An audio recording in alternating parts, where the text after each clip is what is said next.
chapter 5, verses 21 through 37. Found on page 1502 in your pew.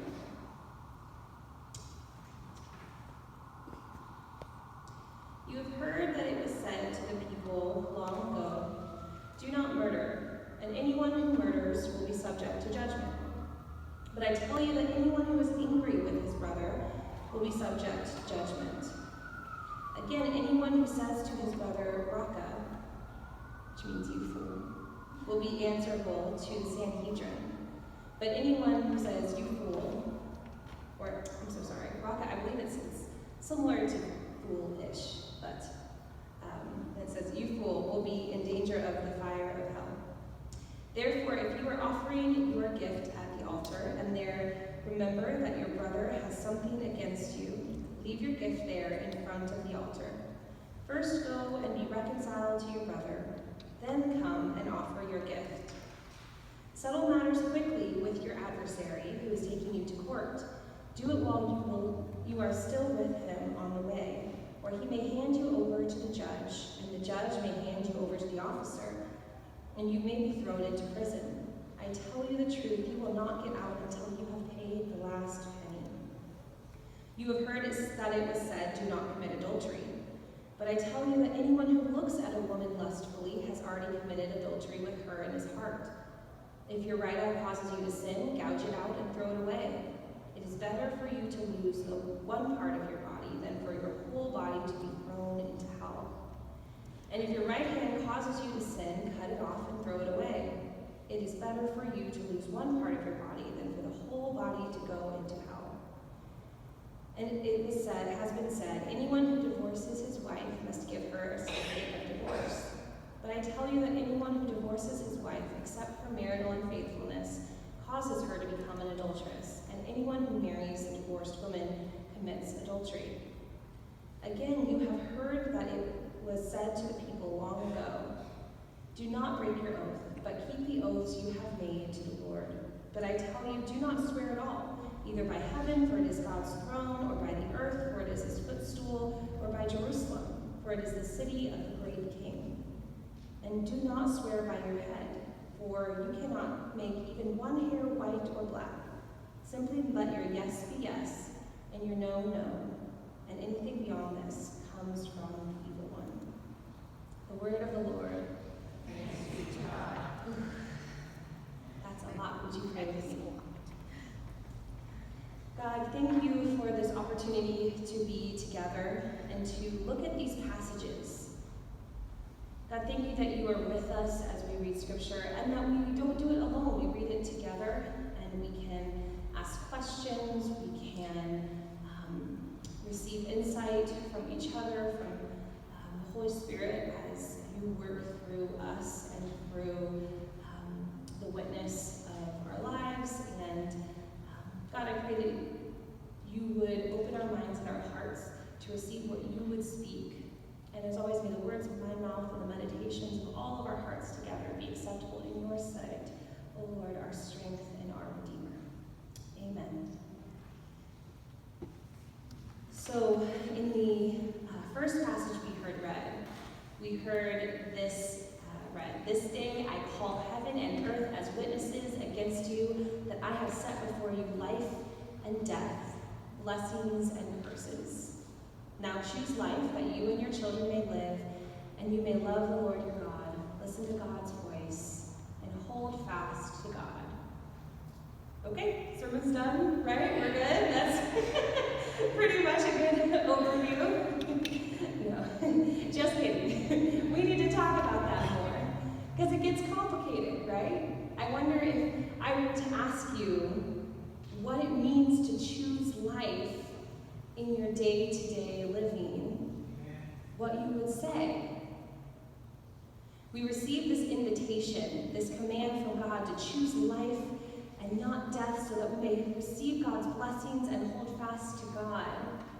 And we're going to talk in a little bit about what that looks like when Jesus is inviting people to follow him, to choose life, to choose abundance, to choose the way of Christ instead of the ways of the world. world to be a different kind of people than what is around them. And it gets complicated. At this point in Deuteronomy, though, the people of Israel are about to enter the Promised Land after 40 years of wandering in the desert. And this command is important enough that they stop to receive this message from God. They're right kind of at the edge. And there are a lot of changes coming for them. In the desert, they have been fed by God every day, except for Sabbath, but they've been fed for every day with manna from heaven and water from a rock. They didn't really have a choice about whether or not to hold fast to God because God was the reason they were surviving. They didn't have any other explanation of where their food was coming from. But now they will go into the Promised Land, and they will have fields where they will grow food, and towns where they will have the opportunity to settle into patterns of daily living in community. And so here there is a pep talk of sorts that reminds them that in this new season they're going into, they will have choices that will make a difference in how things go. It's one of the mysteries of faith that while we know God guides us and empowers us to be faithful, we are also given choices. We are given the ability to choose ways of life or ways of destruction. It's one of those things I ask God often. Why did you give us the ability to cause so much destruction and so much hurt? I haven't gotten the answer yet, and I'm guessing I won't be able to understand it fully until I get to ask God on the other side of heaven when we're there. But what I have learned is that God will never leave us in the midst of all that we go through, even if it's destruction of our own making. And it seems that God is more interested in walking with us than dragging us along, kicking and screaming. And so the choice is put before the ancient Hebrews just as it's put before us today. Life and death stand before us, and we are asked to choose. And how we respond to this invitation, I think, depends a lot on how we understand the invitation. What does it mean to choose life? Some people have looked at this as referring only to life after death, that in choosing to follow Jesus, in choosing God's way, we are choosing eternal life, life after death. But God doesn't seem to be talking about that for the Hebrews. He's talking about their lives and their children's lives in real time. And that brings up another important question. Whose life are we talking about choosing? Does it mean that personally you are choosing your life? Does it mean that you're choosing life as a basic value for how you live? There's a lot of ways we could take this. What does it mean to choose life in our daily lives? Well, when you look in the passage, it says, there's an interesting thing that happens there where it says, God is life. So choosing life seems to be choosing God. We see that pretty clearly, that it means that we are choosing to worship God and give God our dependence, our love, all of our worship and our loyalty. That seems to be what the Hebrews are being urged to do, and they're being commanded to love the Lord their God, to walk in God's ways, and to keep God's commands, decrees, and laws. That seems to be that way of choosing life. And we see in Torah there's a lot of detail given about what that looks like in the context they are going to be living in. And then in contrast, choosing death is described as being drawn away to worship other gods. And the worship of other deities will certainly be a temptation for the people after they enter the Promised Land. But we've seen in the last few weeks, as we've read these really intense scriptures from the Old Testament that they're from the prophets, and they call to account the behavior that's been happening, we see that they will also struggle with worshiping money and power as they would exploit other people. And that is the history of humanity as a whole. That is not specific to a culture. That is something we all struggle with. And so we see in Deuteronomy and in the rest of the law that the people are given instructions for how to live with each other in peace and justice. And that leads to blessing and life, and rejecting it leads to destruction. And fast forward to Jesus giving the Sermon on the Mount, and we see Jesus inviting people to do the same thing, to choose to live differently to the world around them, and to receive the blessings of the way of peace and compassion and justice. They live in a very different social situation, so the specifics of what that looks like are a bit different. Remember that they are living under Roman rule, and there are all sorts of contrasts. It's really interesting to the kingdom of Rome, the empire, versus the reign of Jesus, the movement, the people who are gathered around Jesus, this new kind of ruler. There's actually, I also read a really interesting thing in a commentary about the difference between the Pax Romana, which is something, right, the Roman peace that is made by force and this kind of centralized power versus the power of Jesus Christ that comes through compassion and love and forgiveness and sacrifice and mercy. And even under oppression and occupation, even under this kind of constant looming power, the people of God are being invited to choose life, to choose a different kind of living. And as the law shows what it looked like in ancient Hebrew world to live practically through these things, the Sermon on the Mount goes through practical instructions on how to choose life. This is another reason why we really look at this as, we look at our faith as not just about the by and by in the future. We think about it as right now, about the kingdom of heaven being brought to earth now, and the life of the church is supposed to show that. And so he has just told them that they are the light of the world and the salt of the earth, and that their behavior is going to be different, and maybe even bring about harsh responses from those that it threatens, different types of power systems.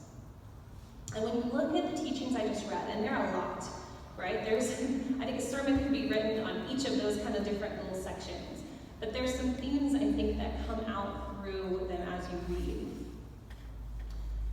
And first, the followers of Jesus are to be reconciled with God and each other. And if you thought that following Jesus was only about prayer and religious practices, Jesus makes it very clear here that our faithfulness to God is tied to how we treat each other. When we choose life, we're not just choosing our own life, we're choosing our neighbor's life as well. We're choosing to value the flourishing, the health, the well-being of our neighbor and of the community, as well as our own. And our instincts as people who know the world is dangerous and our lives are fragile and people mess up and we hurt each other, the destruction that's possible, our instinct is to guard our own health and prosperity at all costs, even if it means pushing down other people.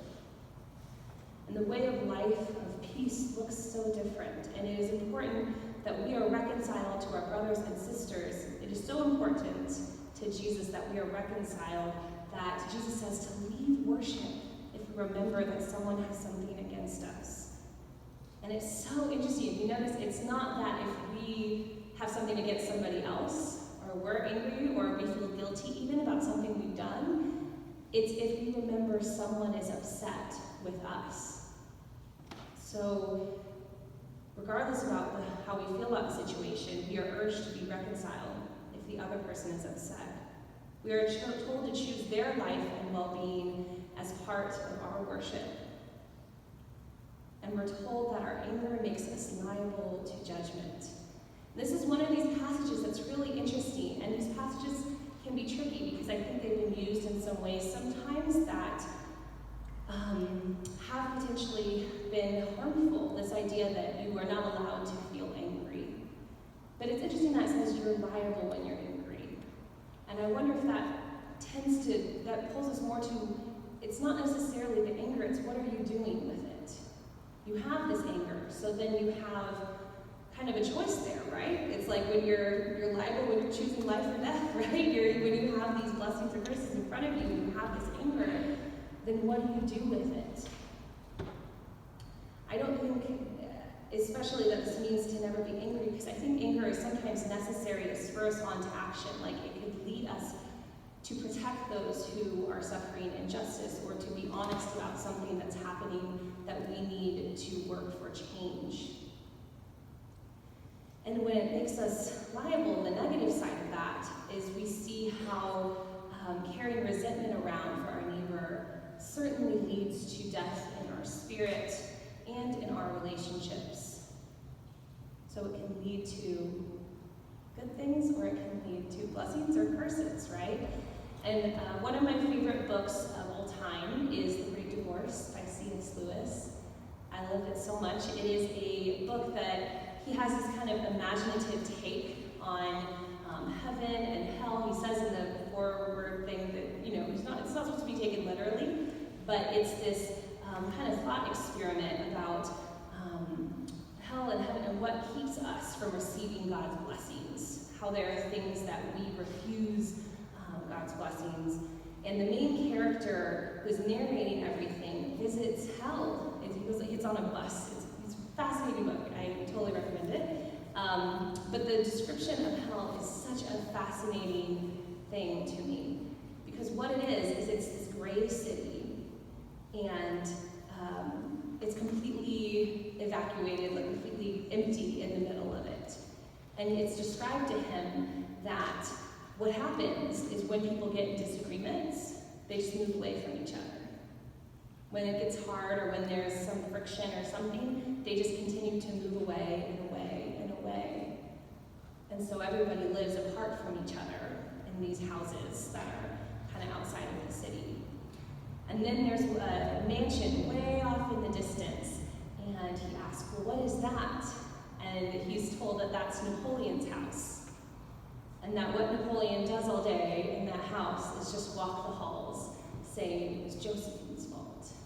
It was this commander's fault. It was this person's fault. Just completely, because he's there by himself, resentful and blaming everyone else.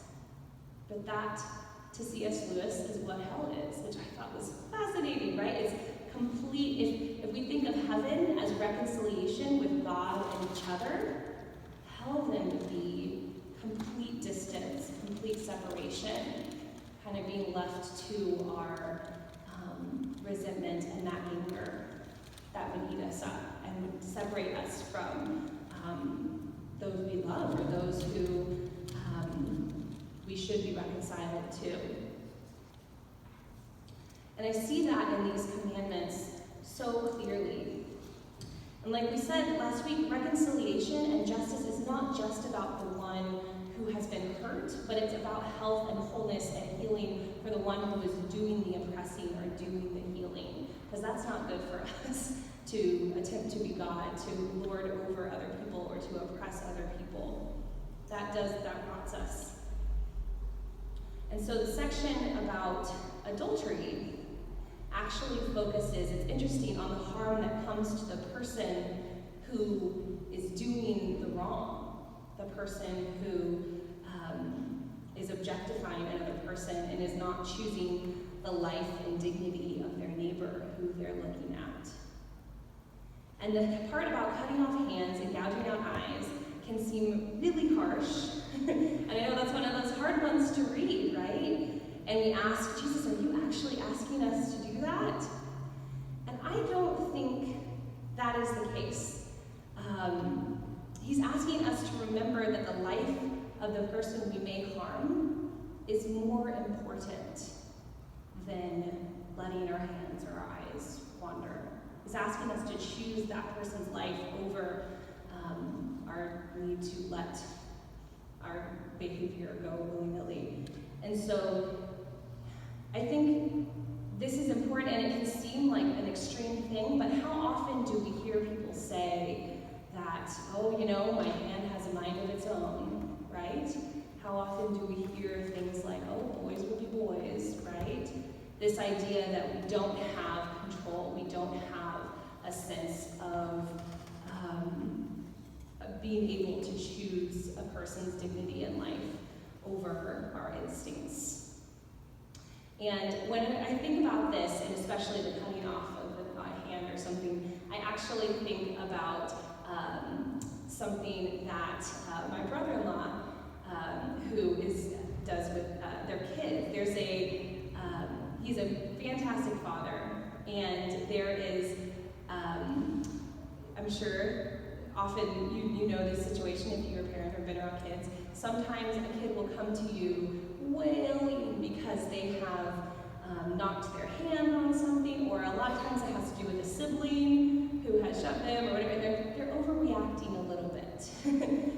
Kids often will do this, or they really are, worried about it. But when these kids will come to him with these just, he'll look at it. He'll say, "Well, do you think we need to amputate?" Right? And usually there's some giggles, right? He does it in a joking manner. Usually there's some giggles, and then the child is able to say, "Well, I guess it's not that bad. I guess it's manageable, right? I think I'll be okay." And I remember when I first made the connection, it's like, I wonder if that's kind of what Jesus is doing here. Jesus is saying, "Oh, really? Really? You can't control your hand or your eyes? Well, let's take it out." And all of a sudden, no, maybe I'm okay. Maybe this is a little bit more manageable than I thought it was, right? Suddenly, a temptation to betray our commitment, and this temptation we have to look at each other as something to consume or something to dominate, becomes a little more manageable, and we see how big of a deal it is also to Jesus that we treat each other with dignity and respect and kindness. And I think when we go to, especially the passage about divorce, which I want to make sure to talk about because it's complicated, and I think that passage can be painful for a lot of people who've had different types of experiences with things. One of the things I want to draw your attention to with that is that Jesus doesn't talk to women in that passage. He talks exclusively to men and their behavior in that culture as it is related to marriage. Because in that time, women did not have a whole lot of choice in their marriages, right? And their family life was a source of stability, of, just being able to live and to be a part of a household was women's livelihoods in that time. And so we want to, there's a sense there that we can kind of see about men not divorcing women and having a sense of loyalty, and also a sense of, again, choosing their life and choosing their flourishing. And I admit that I have a strong bias towards a nuanced reading of this passage when it comes to divorce, because I have worked and walked with women whose marriages were places of great destruction, resentment, and isolation, where separation and divorce was the path that God led them on towards peace and reconciliation. So I think we need to hold this with nuance. And I would say I've also seen the destruction that comes with divorces that detonate like bombs in the midst of families and whole communities. And again, this is one of those ones we could spend a whole sermon talking about. And I think, honestly, a lot of times sermons are not the greatest place to talk about this, because we have stories that are complex, and we want to look for where the peace and the reconciliation is. And sometimes, it's not always a straight line. But what is clear here is that Jesus is calling us to truthfulness, compassion, and humility, to caring about each other, and to working as a community, leaning on each other as we do this, because it is a tall order. These invitations to choose the life of your neighbor, to choose the dignity of your neighbor, and to is a tall order. And many scholars believe that these instructions we receive from Jesus are actually impossible to do on our own, and that's kind of one of the points, is that we come always in worship with confession, because we know that we need God's help to do this, and we need each other's help as well to to walk through it together. And again, God is always with us as we do that. And Paul reminds us in our 1 Corinthians passage, again, that we don't do it in our own power. That we have been claimed and are constantly being forgiven and restored by the God who came and died for us. So we can admit when we fall and get up and try again, because we know that God is the one who brings forth the blessings that we receive. We don't live in our own power, but the power of God. I love that image of we might plant, we might water, but the mystery of life, of a seed sprouting and growing, man, that is God's. That is God's power. And so we live toward the fullness of God's justice and peace that is beyond our understanding. And we trust that God will lead us through. And so we dare to be vulnerable in telling someone who is angry at us that we're sorry they're hurt and want to try to do better. We take stock of our thoughts and our feelings and ask God for help when we find ourselves wanting to hurt or dominate each other. We choose the life of our neighbor as we would choose our own life and well-being.